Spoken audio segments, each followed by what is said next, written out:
박근혜 대통령이 어제 긴급 국무회의를 통해 불법 시위와 폭력 사태에 대한 강도 높은 비판을 쏟아냈습니다. 또 일하나는 국회를 향해서도 질타를 이어갔는데요.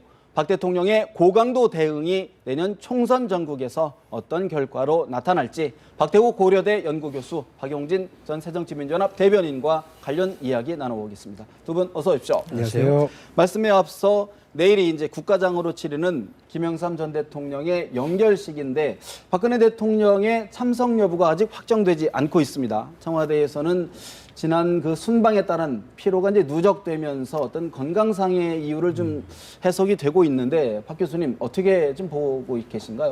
저는 그 청와대 그 논평대로 액면대로 좀 받아들여야 하는 게 맞지 않겠느냐. 왜냐하면 지금 전직 대통령 중에서도 우리나라 민주화에 큰 역할을 하신 김영삼 전 대통령의 장례식을 다른 이유 때문에 안 올 이유는 없는 겁니다. 그리고 대통령 스스로가 지난번에도 해외 준방, 해외 오랜 체제 이후로 체류 이후로 조금 많이 안 좋다는 그런 설이 있었고요. 예. 그래서 사실은 이 조문 정국을 대통령께서 적극적으로 활용하는 것이 여당의 앞으로 정책 추진을 위해 좋기 때문에 몸이 좀 불편한 거 외에 다른 이유는 없다고 이렇게 긍정적으로 보는 게 맞다고 봅니다. 그런데 박 대변인이 예. 어떻게 해석하십니까?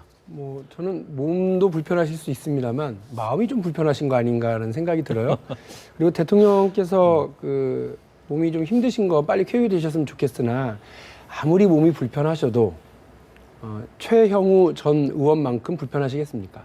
그 힘든 병든 몸으로 거기까지 와서 네. 목 놓아 울었던 그 심정이 사실은 우리 국민들 전직 대통령이고 가장 격렬한 미움과 또 가장 뜨거운 사랑을 함께 받았던 한 정치 거인을 보내는 마음을 전 최영우 전 의원이 잘 보여줬다고 보거든요. 예. 국가장입니다. 그냥 국민장이나 뭐 이런 형식이라기보다는 국가장이고 그래서 총리가 장례위원장을 맡고 있는 자리이니만큼 저는 대통령께서 다른 많은 몸의 불편함과 마음의 꺼리낌이 좀 있으시더라도 예. 다 떨치시고 나오시는 게 맞다 이런 말씀 드리고 싶습니다. 또 근데 주말에는 또 이제 또 한 번 이제 해외 출장이 예정돼 있지 않습니까? 이제 네. 파리 기후 변화 협약 당사자 이제 협약에 이제 참석하게 네. 되는데 또 그런 일정과도 맞물려서 건강이 악화될 경우 차질을 빚지 않을까요?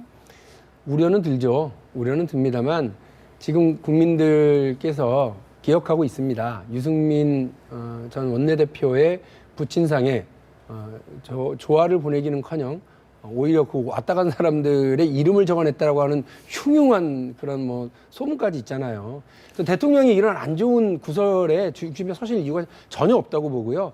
아니 불편하신 중에도 몸이 안 좋으신 중에도 전직 대통령에 대한 예우를 지키고 그것으로 국민에 대한 예의를 다하기 위해서 나왔다 이게 맞지. 불편해서 안 나왔습니다. 이러면 온갖 얘기가 또 떠돌죠. 저는 오히려 대통령을 위해서 그 불편하시더라도 네. 나오시는 게 맞다는 말씀 맞다. 드리는 거예요. 근데 뭐 우리 대변인님 말씀하셨듯이 지난번에 유승민 의원 뭐 부친상 때 그런 여러 연기하고 이런 거는 좀 적절치가 않고 네네. 그리고 뭐 그거는 제가 보기엔 뭐 다녀간 사람 명단을 체크했다 이런 거는 좀 소문인 것 같고 사실 좀 몸이 안 좋으신 게 사실이고 아마 내일 아마 가실 겁니다. 가셔서 지금 왜냐하면 이 한국 지금 정국이 그렇게 뭐 한가하게 돌아가는 것도 아니고 가셔서 또 관심 표명하면서 악수도 하고 이러면서 국민과 함께 애도하는 그런 분위기가 될 겁니다. 저는 그렇게 네. 믿습니다. 또 박근혜 대통령의 행보와는 또 다르게 이제 김무성 새누리당 대표의 빈소 정치, 이른바 이제 YS의 정치적 아들이다. 뭐 이제 상주를 사실상 자처하면서 이제 빈소를 나흘째 지키고 계시지 않습니까? 그렇습니다. 이에 대해서 여야의 또 평가가 좀 엇갈리는 것 같아요. 이런 모습에 대해서는 어떻게 보십니까? 그것도 그냥 있는 그대로 그렇게 봐주는 게 좋을 것 같고요. 물론 뭐 정치인이다 보니까 그동안에 이제 김무성 대표가 여권에서 차기 대권 주자로 본인의 입지를 강화하려는 여러 전략이 있을 겁니다.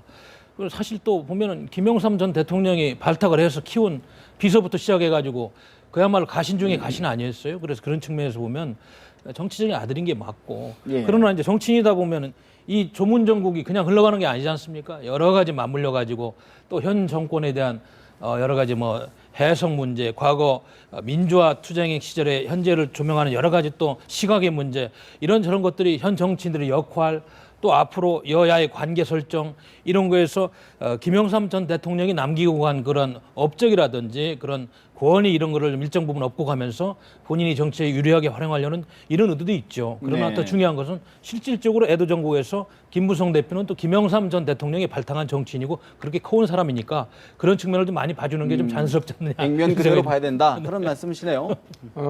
개인적인 정리로 보면 김무성 대표의 김영삼 전 대통령과의 관계 그리고 상주를 자처하면서 자리를 지키는 모습은 보기 좋고 애틋하고 그렇습니다.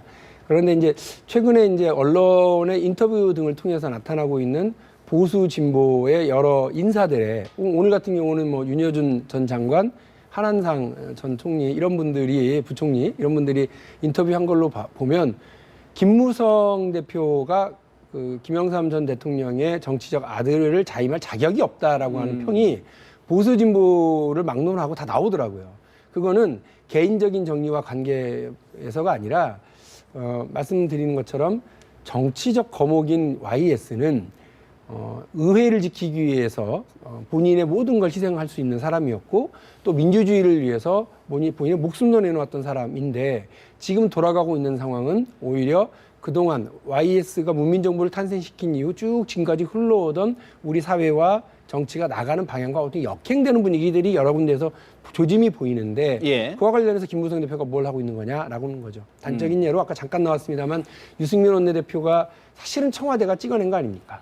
그것이 우회주의를 지키겠다고 하는 김무성 대표가 그때 그럼 어떤 태도를 취했어야 하느냐. 오히려 기회주의적인 태도를 취한 거 아니냐라고 하는 평가. 또 하나는 지금 국정교과서로 가는 것이 과연 우리 사회의 민주적인 정방향이냐, 네. 역방향이냐 해서 보수 진보를 뛰어넘어서 청와대와 대통령의 이야기에 고개 숙이는 방식의 정치가 과연 YS의 정치적 아들을 자임할 수 있는 사람의 태도인지에 대해서는 비판적이더라고요.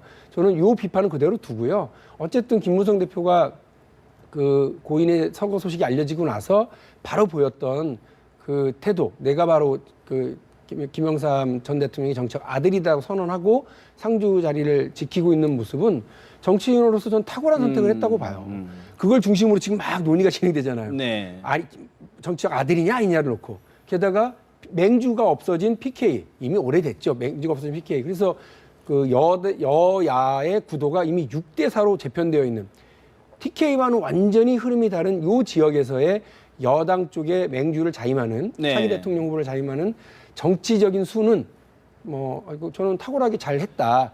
그에 비하면 왜 같은 저 지역의 출신인 야당의 문재인 대표가 조금 더 이 부분에 대해서 좀 적극적으로 세게 적극적으로 못하느냐. 좀 안 할까라고 하는 아쉬움이 오히려 저는 아쉬움이 있어요. 있다. 네. 그런데 이제 야당의 시각에서 그렇게 말씀하실 수 있어도 김무성 대표도 의회주의자입니다. 그리고 집권당 대표로서 청와대와 호흡을 맞추면서 국정과제를 원활히 추진해야 되고 또 일개 국회의원이 아니고 차기 대통령 후보로 지지율이 지금 1위가 거의 나오고 있는 상황인데 어떻게 이 야당의 시각에서 국정을 논의하겠어요? 국가적인 어젠다에 대해서 대통령과 호흡을 맞추면서 이걸 밀어붙여야 되는 그런 소명이 있습니다. 그래서 야당의 시각에서 보는 거하고 또 국가의 운영을 책임질 시각에서 집권당의 대표로서 또 차기 대통령 후보로서 보는 시각은 다를 수가 있는 거기 때문에 네. 그것까지 감안해서 봐야 됩니다. 제가 전체적으로 좀 큰 틀에서 봐야 된다. 그렇습니다. 그런 흐름을 예. 보고요. 사실 지금 박근혜 대통령의 최근 국회에 대한 어제 이제 긴급 국무회의에서도 말씀이 있었는데 국회에 대한 그 발언의 강도가 세지고 잦아지고 있는 것 같아요. 예. 사실 어떻게 봐야 됩니까? 아마 내일 저 국장 자리에 안 가시면 국회의원도 꼴보기에서 안 갔다 이런 얘기가 나올 수도 있을 정도로 너무 세게 얘기를 하셨더라고요. 저는 대통령께서 현직 국회의원과 여야 대표를 볼 때 참 우스워 보이고 답답해 보이더라도요. 대통령이 행정부의 수반이듯이요. 국회도 대한민국의 이런 상권 분립의 한 축입니다. 거길 그렇게 행정부의 수반이 국회의장을 포함해서 국회 전체를 이렇게 모독해도 되나? 네. 그렇게 하고도 나라를 이끌어가려고 하시나? 이런 조금 그런 생각이 들었어요. 무슨 잘못한 애들 나무라듯이 말이에요. 제가 그래서 의회주의를 강조해야 되는 이유 중에 하나는 헌법 정신이 상권 분립을 정확하게 지키는 측면도 있어요.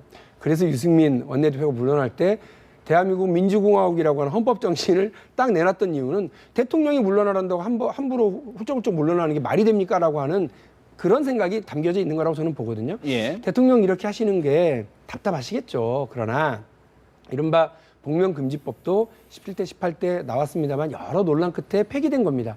이제 말씀하신 것처럼 이 19대 국회 임기 얼마 안 남았어요. 근데 대통령이 왜 이 얘기를 하실까요? 제가 볼 땐 이것도 안 되고 저것도 안 되고 다 안 되는 건 다 국회 탓이다. 게다가 발목 잡는 야당 탓이다. 이렇게 얘기하고 싶으신지 모르겠습니다만 발목 잡는 야당이 들고 있는 국회 선진화법이요. 그거 그 당시 여당 대표하셨던 박근혜 당시 비대위원장이 앞장서서 통과시킨 법안인 겁니다. 대통령의 책임이 없어요? 있어요. 과거 여당 대표를 하실 때 책임이 당연히 네. 있고요. 지금 전국을 끌고 나가는 책임이 대통령에게 있습니다. 그러니까 궁극적으로는 자꾸 막 뭐라고 네. 나무라고 이렇게 하실 게 아니라 조금이라도 더 얘기를 들고 설득하려고 노력하시면 전 대테러법도 그렇고 보명금지법도 그렇고요. 야당이 무조건 안 된다고 할 수 없는 여당 쪽의 논리나 정부 쪽의 논리가 타당한 부분이 이만큼은 있거든요. 그 부분을 통해서 서로 타협점 찾아나갈 수 있다고 보는데요. 네. 예. 어떻게 근데 보십니까? 저는 이 부분도 그렇습니다. 우리 이제 야당의 시각에서 말씀하신 부분이 있고 저는 대통령이나 국회나 지금 이 나라를 잘 되게 해야 되는 큰 책무가 있습니다. 그러나 지금 답답하지 않습니까? 지금 실업 문제부터 시작해서 또 남북 간의 문제 여러 가지가 지금 쌓여 있습니다. 그러다 보니까 대통령 입장에서는 지난번에 이제 지금 이게 네 차례인가요? 뭐 저 수석 비서관 회의, 네, 국무회의를 네, 통해 네. 가지고 좀 절박한 심정을 이야기하고 있고 또 지금 19대 국회 마지막 지금 시기 아니에요. 여기서 이러한 지금 법안들을 통과시키지 않으면은 내년에 지금 불을 보듯이 여러 가지가 더 어려워지잖아요. 총선까지 그러다 보니까 예, 예. 가장 큰 책임을 진 대통령은 당연히 그렇게 이야기를 해야 됩니다. 안 하는 게 이상한 거죠. 그거를 좀 나쁘게만 볼 건 아니다. 예. 이런 생각이 들고 그 중에서도 특히 관광진흥법, 서비스 산업 기본 발전법 이런 것들은 지금 야당이 조금만 협조해 주면은 얼마 전에 오래전에 총괄가 될 수 있었는데 지금 여러 가지 이유로 뭐 정쟁이 대상이 되고 이러는 거에 대해서 대통령이 한 말씀 드린 거다 이렇게 보는 게 맞고요. 예. 그리고 저는 또 한 가지 그 4월 29일 재보궐 선거 이후에 민심이 어느 정도 대통령이 하고 있는 그런 그 스탠스에 대해서 지지를 해주는 거다. 대통령을 비난하기보다는 대통령의 절박한 마음에 대해서 국민들의 여론이 뒷받침되고 있다. 그래서 이런 거를 지금 국민의 마음을 잊고 대통령께서 네. 우리 좀 잘하자. 이것이 시기 놓치면 지금 아무것도 안 되지 않느냐. 그런 절박성을 말씀하셨다. 그렇게 말씀드립니다. 야당 입장에서도 법안이 뭐 상대적으로 어쨌든 지연되고 있는 부분 이런 부분에 대한 좀 부담이 가지 않을까요? 어떻게 보십니까? 아니요. 그러니까 사실 대통령이 볼 때는 답답하다고 그러시는데 대통령이 임기 3년 동안 계속 답답하다고만 얘기하셨거든요. 제가 진짜 답답한 건 뭐냐면 그 부친이신 박정희 전 대통령은 경부고속도로를 많은 반대를 무릅쓰고 깔아서 대한민국을 산업강국으로 만들었어요. 김대중 전 대통령은 또 많은 반대에도 불구하고 정보가 고속도로를 깔아서 대한민국을 정보강국으로 만들었습니다. 그렇게 해서 우리 세대 후손들이 먹고 살 수 있는 길들을 열어줬기 때문에 지금 존경하는 대통령 1, 2위를 두 분이 하고 계시는 거 아닙니까? 근데 지금 박근혜 대통령 3년 동안 뭐 하셨어요? 무슨 고속도로를 깔고 계시죠? 매번 이렇게 사회적인 무슨 논쟁 이슈만 던지고 계시는데요. 언론이 열심히 하고 있는 거예요. 대통령이 어제 그 말씀하셨던 내용 중에 네. 그 무슨 IS 어쩌고 뭐 이 얘기하시면서 불법 집회에 IS 건에 참여할 수 있는 거 아니냐.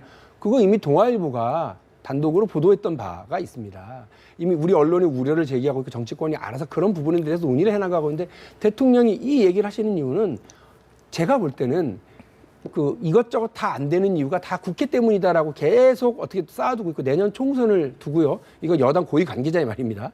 내년 총선에 나올 정권 심판론의 역심판론, 야당 심판론을 하기 위해서 논리를 쌓아두고 있다라고 평가하더라고요. 저는 그게 네. 딱 맞다고 봐요. 대통령이 지금 이렇게 얘기해가지고 국회에서 통과시킬 거라고 보실까요? 아니요. 안 됩니다. 야당을 설득하고 동의하지 않으면 국회 선진화법 때문에라도 안 됩니다.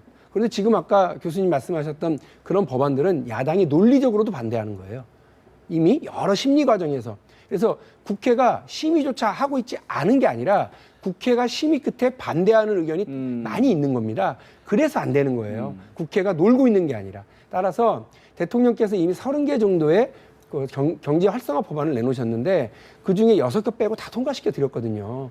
근데 자꾸 그 얘기만 반복하시면 업적을 남기는 대통령, 새로운 길을 뚫는 고속도로를 까는 대통령이 아니라 아니면 계속 길이 좁다, 길이 울퉁불퉁하다를 불평하는 네. 운전자로만 남을 거라라고 그러면 우려가 들어요. 지금 세계 FTA 자유무역 협정 비준안이 지금 국회에 체류돼 있는데 이 부분에 대해서는 어떻게 보십니까? 야당으로서는요, 이 FTA 협상에서 부족한 부분을 지적을 해야 될 거 아닙니까? 정부가 해가지고 오면 무조건 박수치고 통과시켜야 되나요?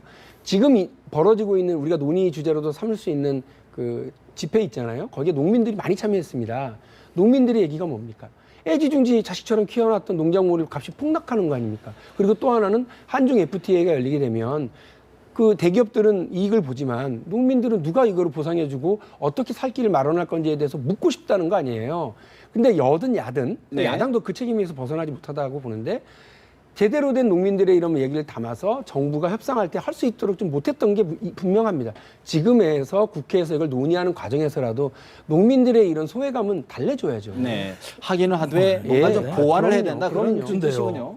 대한민국에 지금 국부를 창출하는 여러 분야가 있습니다만은 농업의 비중이 크지는 않죠. 소중합니다. 우리가 그들에게 그동안에 고생한 대가도 드려야 되고 지금 한중 FTA 같은 경우는 여러 경제기관의 분석도 있습니다만은 하루에 한 40억씩 손실을 보고 있고 1년만 방치하면 1조 5천억의 손실이 있습니다.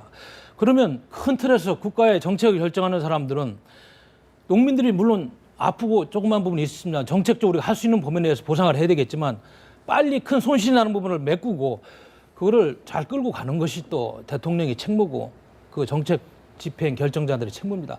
그런 시각의 차이 네. 또 우선 순위의 차이 이런 거에 대한 우리 정치권이나 사회의 그런 담론이 합리적으로 형성이 안 되고 반대를 위한 반대 조그만 걸 가지고 안 된다 이렇게 해서 큰 이득은 이야기 안 하면은 그럼 무슨 일을 하겠어요? 그런 거 아니겠어요? 예를 들면 복면 금지법을 네, 추진하니까 복면 시위. 야당에서는 뭐라고 그랬습니까?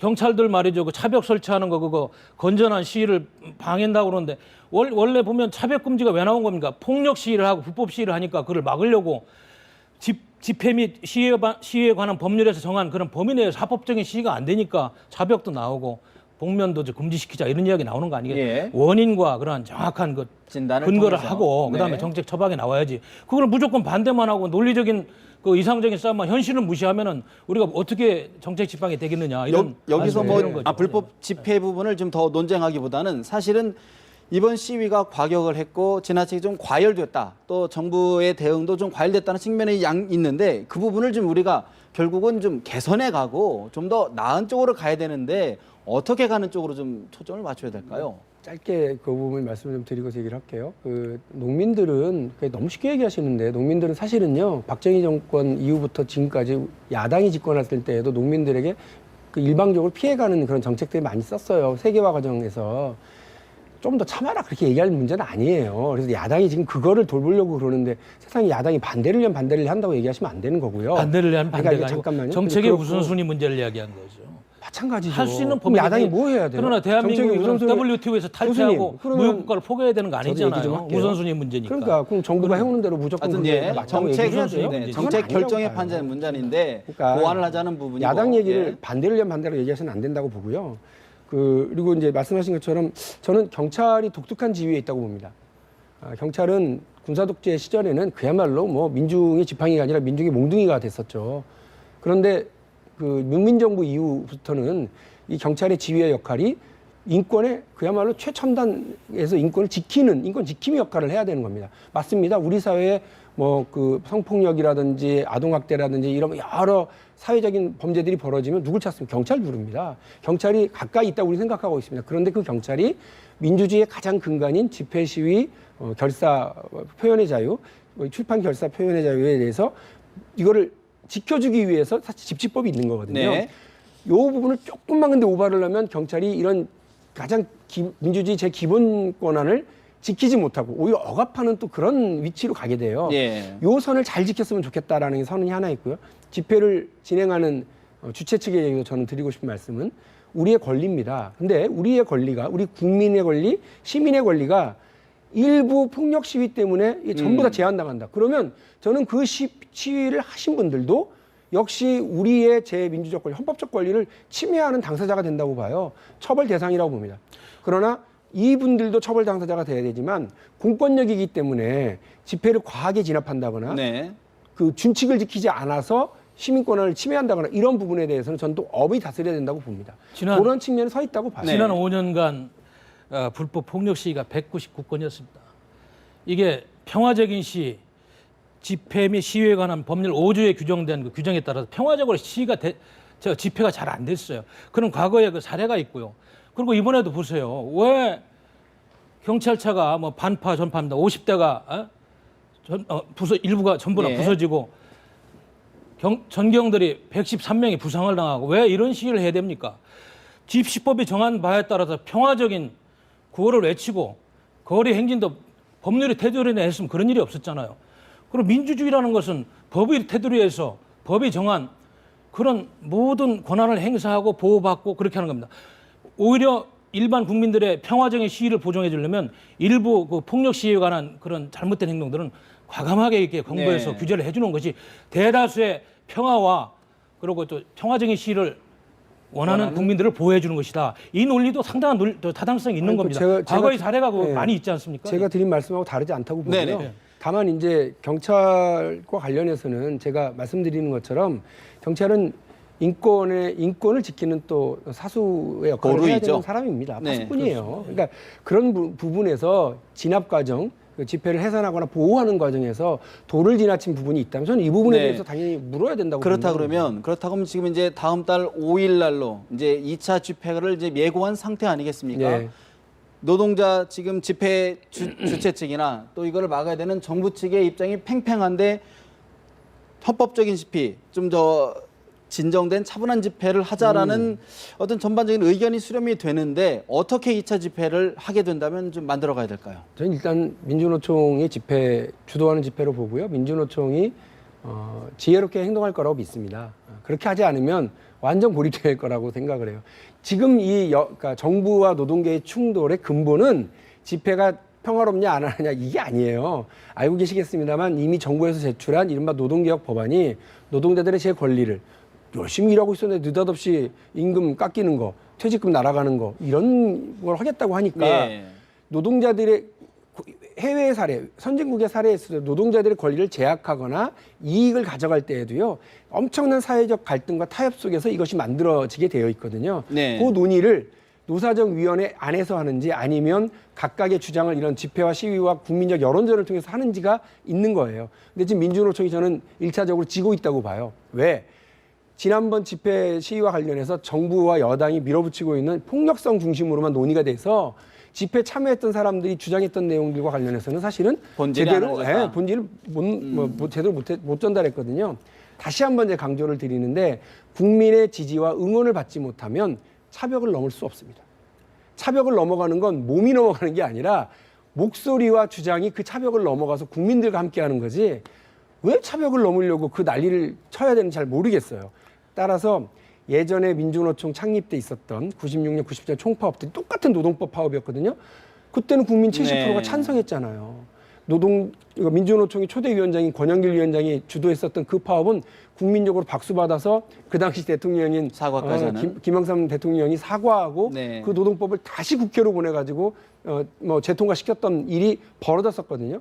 저는 민주노총이 그런 지혜로움을 가져주기를 다시 한번 부탁드립니다. 그런데요, 민주노총이 순수한 노동자의 그런 권익을 위해서만 그동안에 활동을 해왔다면 우리 대변인님 말씀이 상당히 합리성 있는데 그동안에 민주노총은 노동권 관련 투쟁도 있었지만 네. 국가보안법 철폐, 주한미군 철수, 정치적인 이슈에 가담해가지고 불법 시위하는데 많은 부분 동조를 하고요. 지난번에 통진당 해산됐을 때도 보면 말이죠. 사법 쿠데타의 강제 해산이다. 이것이 민주주의인가 이런 정치적인 투쟁을 앞세운 단체예요. 예. 국민들은 그걸 알고 있는 겁니다. 순수한 노동자의 인권을 위해 가지고 합리적으로 노동권의 신장을 위해서 그동안에 합리적인 법이 테두리에 활동을 해왔다면 지금 대변인님 말씀이 맞습니다. 그러나 과거에 민주노총 해온 활동이 그런 전적이라든지 그런 사례를 보면은 정치 투쟁에 앞서왔어요. 그리고 국가의 정체성을 어느 정도 흠집내는 이런 활동에 많은 시위 집회에 참가를 하고 뒤에서 배후에서 세력을 모아왔단 네. 말씀입니다.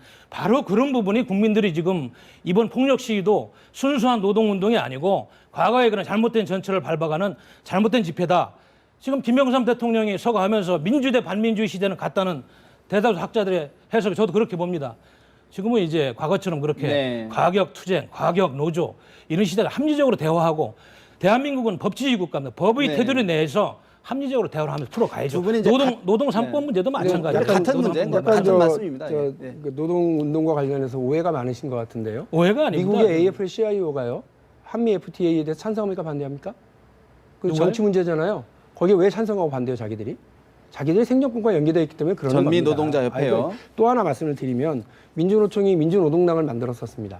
그거를 그 당시 정부가 반대했나요? 찬성했어요. 잘했다. 그렇게라도 해라라고 했던 게 김대중 대통령이 그 당시 정부하고 그리고 이제 제가 무슨 얘기를 하면 좀 들으셨으면 좋겠습니다. 아니 그러니까 예, 저도 죄송한데. 말씀드리는 예, 거예요. 예. 왜냐면 시청자들 오해를 잠깐 좀 하실 수 있으니까. 들어주세요. 예. 네.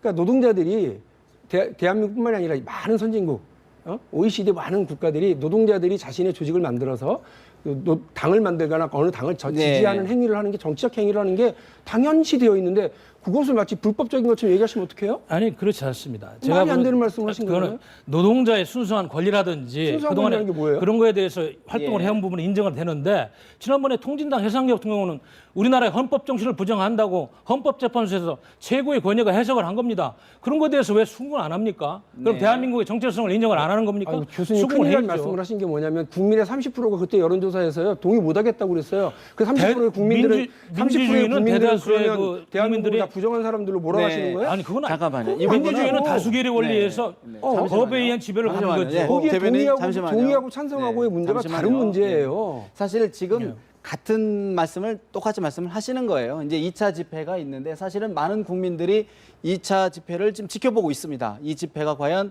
어떻게 진행되고 또 어떻게 종료가 되는지를 많이 열리게 된다면 그런 부분을 보고 있기 때문에 아마 향후 시위 문화의 집회 문화의 어떤 시금석이 될 중요한 집회가 될 수 있기 때문에 그 부분은 저희가 좀 더 지켜보는 것으로 정리를 하고요. 마지막 한 가지 이슈만 좀 짚어보고 좀 정리를 해보겠습니다. 야당의 문재인 대표가 새정치민주연합 문재인 대표가 이제 일주일 만에 다시 광주를 찾았습니다. 국립아시아 문화전당에 이제 개관식에 참석을 했는데 그 자리에서 이런 말씀을 하셨어요. 호남과 새정치민주연합은 문명 공동체다. 정권 교체 자신 있다. 이런 말씀을 하셨는데 어떻게 보십니까? 양무 호남 시무국가 이순신 장군이 호남이 없으면 나라가 없다 이런 말씀을 하신 뒤에 새정치민주연합 혹은 야당이 구구절절히 맨날 그 얘기를 했습니다. 그러니까 만약 호남이 없었다면 민주당은 없다. 그 마찬가지 말씀을 또 오늘 하신 건데요. 맞죠. 그리고 지금 문재인 대표로서 가장 어려운 것은 그 문재인으로는 안 되는 거 아니냐라고 하는 호남 민심으로부터 문재인으로도 가능한 그리고 문재인만으로도 안 되지만 문재인 없이도 안 된다라고 하는 그런 동의를 끌어내는 게 되게 중요하다고 보고요.